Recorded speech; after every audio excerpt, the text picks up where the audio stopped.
I can't believe I'm going to say this, but I don't mind, being tied up. I don't mind being degraded. I can't believe I'm saying this. I mean, I won't get into detail, but if you look hard enough in my live streams, you'll see some of the stuff I've talked about. Let's just leave it at that.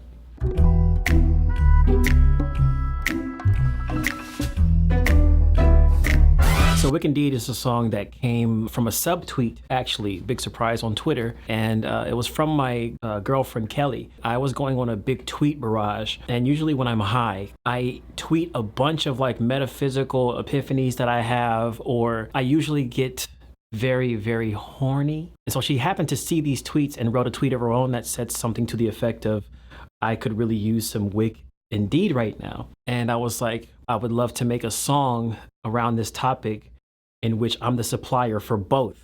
That was my way of basically flirting with her, saying like, I'm trying to give you the wick and we can both smoke some deed beforehand. So I was flirting over Twitter, basically over a subtweet. But then 6 months later, 7 months later, finally I wrote the song, and this is what it is. The song is actually a huge departure from what I've made previously in terms of the music and the lyrical content, because I've never been so sexual in a song before, and I've never also spoken about my light drug use as well. Growing up a Christian, religious person, it was something that was demonized, and this whole project, with this single starting it off, is meant to represent my coming of age, I guess, because I'm an adult, and I do things, I take part in things that are not harmful or not bad at all. Let go of the constraints of religion that tells us it's not okay to be a sexual person. That's dumb. So I wrote this song and this whole entire album to kind of express the freedom that I have. She looking real looky-loo in the club when she looking at you. I was actually freestyling in a live stream on my YouTube when I first was writing this song. And when I was freestyling, the term looky-loo came up. It just came naturally. I love the way it sounds. I love how classic it is, but it's a term that basically means somebody who looks at something for sale without the intention of buying. You're just looking. You're in a club and she finds you attractive, but she doesn't want to pursue you. She doesn't want to chase you. You have to come to her. And so that's what this line means. Looking to do nice things you was looking to prove, a simple dude. Big things swing low when you move.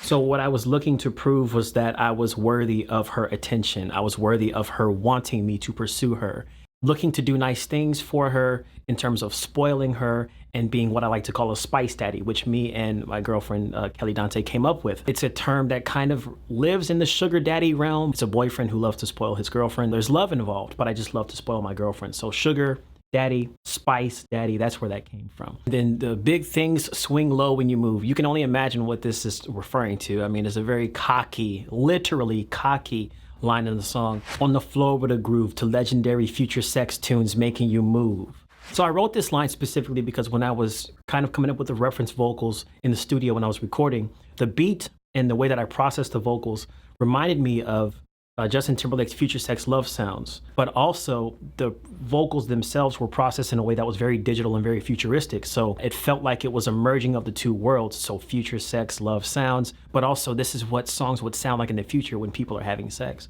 when people want to get spicy. I want to make some baby making music, even like some up-tempo stuff. So we'll see if any children are made from Wick Indeed. So light the wick and do the deed, the candle lit, do as I please. So originally the point of the Wick Indeed phrase was to write in code so that certain people couldn't find or assume what this phrase means. Oh, you're speaking out of turn, like you're not supposed to be talking like that. So it's kind of like writing in code. You just switch the two letters, Wick Indeed, dick and weed. However, I found that to be a very inspiring term, like you light a wick of a candle. So light the fire that is our relationship and do the deed. So wick and deed. Do the deed as in having sex. You light the wick, you set the mood, the candles are lit, and then you do the deed in this romantic setting. So it was very like fitting the way everything just kind of came together naturally. I just want to be your herbal provider and your main supplier. So being an herbal provider, you can imagine I wanted to be the supplier of this drug that this woman is experiencing. I want to provide her with the herbs. And I want to be the main supplier, as in I want to be exclusive with her. So that's what this term is supposed to mean. I'm trying to become the Wick Indeed supplier for this woman, and I want the exclusivity that is a relationship with her. I don't want no other people trying to come around and give her, the Wick. I just want to be solo dolo, just me and you. Let's do it. Toke up, how I inspire, girl. Smoke up and burn that fire. So the entire song was inspired by toking, but also because sativa is an aphrodisiac for me, it inspires this very heavy sex drive for me. And so when I say toke up, how I inspire, I'm saying that's how I further because I have a really high libido as it is, but this is how I further that and I take it to the next level. It gets to like a kind of a midway between spiritual awakening and regular earth. Like I'm somewhere in the middle because it's not shrooms, obviously. But it is something that makes me think outside of the box, which is really cool. If you desire love, I got the biggest plug for you. I can't believe I'm going to say this, but it represents me being, once again, the plug for her love, being the plug, her supplier of romance. But also, if you desire love, I got the biggest plug for you. And when I say plug, I'm also talking about the peach plug, if you will. I don't want to get too graphic, but the plug that goes in the other end, the adult plug. And the fact that I say, if you desire love, I got the plug for you. Like it's me trying to normalize these different like sexual activities. And my reason for even mentioning this is because in my growing up, something like this in the church would be looked at as demonic, or you have a sex demon or something like that. Like just because you're putting something in your booty or her booty, it doesn't matter. It was seen as a bad thing. I don't know why. I don't know where the scripture is that states anal is a bad thing. However, I'm trying to normalize it because if two people are in love, this act should be normalized. It's something that they're doing consensually together. They both enjoy it. It doesn't harm anyone. So it's the same as me giving a kiss to this woman. It's the same as me hugging her, except it's just much more graphic and much more personal. So it's my attempt to try and normalize having a butt plug, basically. We like to push and shove the dom and sub switch on her. So I don't know if you've taken your BDSM test. I definitely have multiple times. It has changed over time, but I am 100% a switch. I love to dominate and I love to be submissive. I love both equally.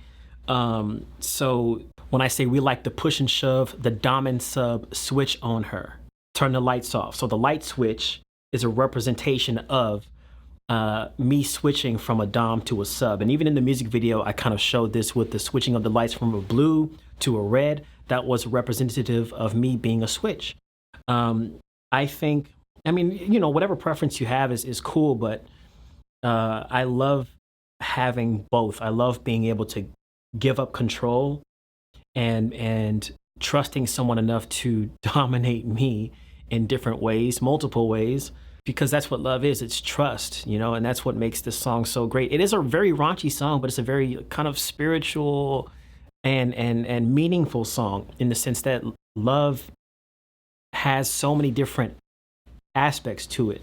And when you trust someone enough to switch, not only for them to allow you to dominate them, tie them up and all that stuff, but also you to trust, especially as a man with the stigma that's around these days. Men, if you like that stuff, then you're considered like feminine and all this stuff.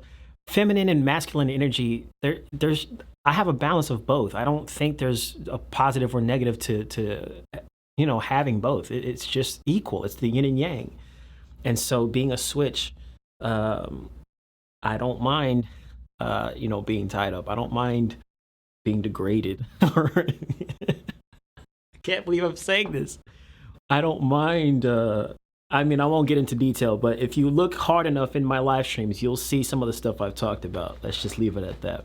You can tell my kind of guy by the irregular moods. Yeah, I like it real freaky. Send irregular nudes. So my irregular moods is the fact that I have a very high libido. I'm always sexually active. I have been since the dawn of time, since I discovered what flogging the dolphin is. By society standards, I have irregular moods. However, with this person, They also have an irregular mood. We match each other, and I can feel free to be myself. And that's why the song was even partially made, because I felt like I had the freedom to express myself without shame, which was pretty amazing. You know, the funny story about that is I submit this song on release day to another YouTuber's live stream. I was trying to, you know, help the press for the song, help it get noticed more, and also help a fellow YouTuber. And this dude came on here, he was like, send regular nudes? What does that even mean? Send regular nudes? Okay, sure, like, sure. I was like, why would I say that? You know, so I told him in the chat, I'm like, nah, it's send irregular nudes. And then the whole chat goes up in flames. What does that even mean? That doesn't make any sense. Do you speak English? Irregular nudes. That makes perfect sense. Something that's not normal. Anyway, I'm going off on a tangent. I was really upset. Really upset at that. People just playing dumb for no reason at all. It is what it is, though. Ah, ooh, ooh, put it on my card. You can put it on my card. Put it on my card is another kind of reference to being a spice daddy, being a spoiler, being a provider for the woman, a provider for the girlfriend. I'm very old fashioned. I was raised by my father to be like a very, like a provider driven human being. And luckily I'm with a woman who also enjoys that aspect about me. So when I say put it on my card, I'm saying let me be the supplier of all these things I just rapped about or sang about, but also let me be the provider of you monetarily. Let me, like, you could swipe it on my card. I mean, you know, it was just a nice way to end the song in that sense, kind of like a double entendre there. But the triple entendre here would be the credit card in this case is referring to the D of the man. So when I'm saying put it on my card, I'm saying like put yourself on my card. Let me slide my card through through the cash point. Let me slide it. Let me dial the numbers in. Let me dial it in. Let me get that withdrawal. That moisturous, wet withdrawal. Let me pull out some of that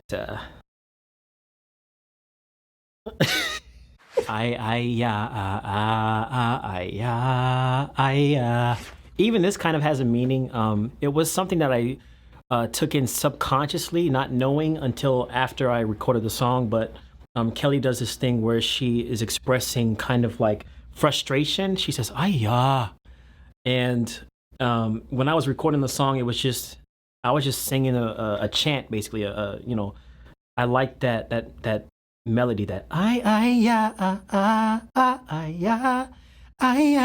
But then I realized after the fact that's something that she literally does. So it's kind of like she was, in a sense, singing through me. She inspired that section of the song. So it was a pretty cool way to end it, and very unexpected. But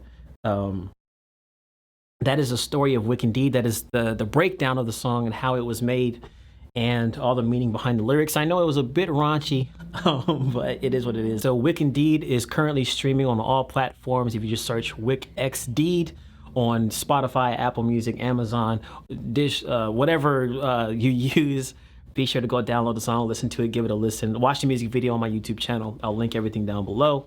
I appreciate you guys. And that is it for this fake genius interview. I hope it came across well enough. And with that, stay legendary. I'm gonna drink some more of this brandy and start editing. All right, peace.